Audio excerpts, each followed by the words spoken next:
अस्सलाम वालेकुम और welcome back to my channel. देखिए सुबह हो गई है और मोइन टैबलेट में लगा हुआ है आईपैड में। और जब बच्चों का वैकेशन हो जाए तो बस वो टैबलेट में ही लगे रहते हैं। तो मैंने शूट कर लिया, मोइन देख रहा था ऐसे मुझे। अब मॉर्निंग हो गई है और मैं सुबह सुबह निकल गई हूँ। और देखिए लोग दिल्ली में बाहर नहीं निकल रहे क्योंकि इतनी गर्मी है। मैं आई हूँ क्रोमा में क्योंकि हमारा ओ जनरल का जो एसी था वो अभी 2 इयर्स ही हुए लिए हुए, मगर वो अच्छे से कूलिंग नहीं कर रहा था। तो मैंने सोचा कि उसको चेंज करके न्यू एसी क्यों ना ले ले, क्योंकि फिर उसमें उसको कूलिंग के लिए करवाओ ठीक, तो फिर उसमें ये प्रॉब्लम होती है कि फिर नई चीज़ नहीं होती है। तो हमने कहा चले नई ले लेते हैं। तो यहाँ पे मैं ये स्प्लिट एसी वगैरह देख रही थी, तो अभी 52 से 72 की रेंज, 52,000 से 72,000 की रेंज में स्प्लिट एसी काफ़ी अच्छे अच्छे आए थे। बट मैंने सोचा कि विंडो एसी जहाँ पे लगा हुआ है तो वहाँ विंडो ही लेना चाहिए। उसके बाद मैं यहाँ पे ये टैबलेट वगैरह देख रही थी। मोइन के पास एप्पल का आईपैड है जो मोइन अभी यूज़ कर रहा है।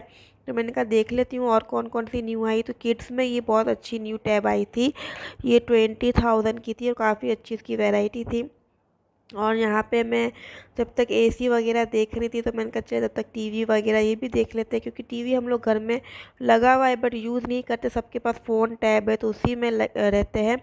और यहाँ पे मैंने ये 72,000 का वॉशिंग मशीन पसंद किया है। इसके अंदर ही फुल्ली ड्राई भी कर देता है। तो मैंने कहा चले नेक्स्ट टाइम आऊँगी तो मैं ये वाला वॉशिंग मशीन ज़रूर बाय करूँगी इंशाल्लाह अपने लिए, क्योंकि इसमें ड्रायर की भी ज़रूरत नहीं होती कि आपको कपड़े सुखाने खुद ड्राई होके निकलते हैं।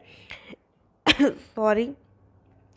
तो इसमें भैया ने बोला काफ़ी अच्छी अच्छी दूसरी रेंज है, मगर आप एलजी या सैमसंग ले लो। तो ये 73 का है। तो मैंने कहा चले मैं देख लेती हूँ, यही वाला मुझे पसंद आया।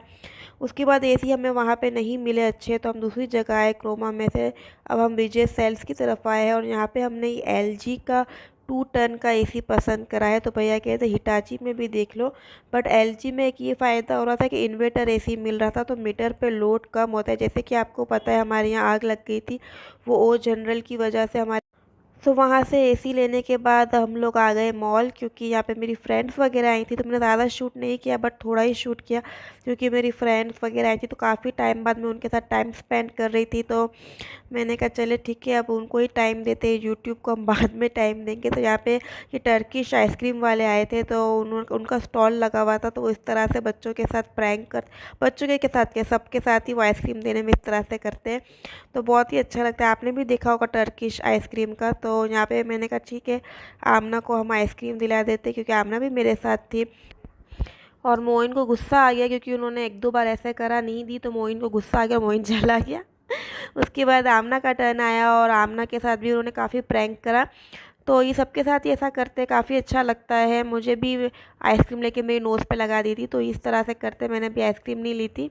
और ये देखिए आमना को खाली कौन पकड़ा दिया। ये टर्की से आते हैं और इस तरह से, इनका टर्की के तो नहीं है ये लोग, इंडिया के। ये भाई टर्किश कल्चर है वहाँ का उस तरह से आइसक्रीम देना। तो यहाँ पे भी इन्होंने स्टॉल लगा दिया और सब पब्लिक देख रही थी, इंजॉय कर रही थी।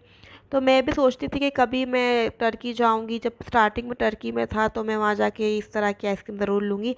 बट अब तो इंडिया में ही आ गया है, आप आराम से इंजॉय कर सकते हैं आइसक्रीम को।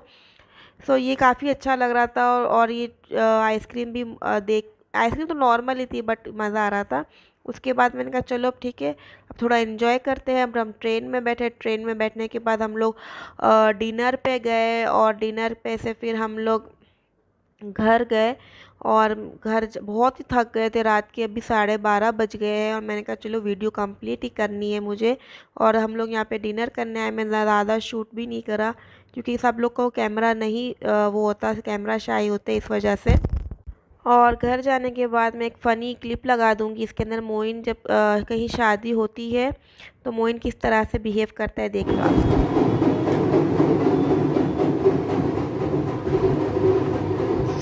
ये अब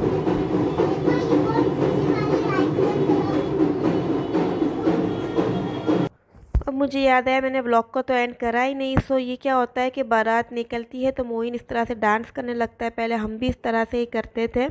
चलिए मिलते नेक्स्ट ब्लॉग में, अल्लाह हाफिज़।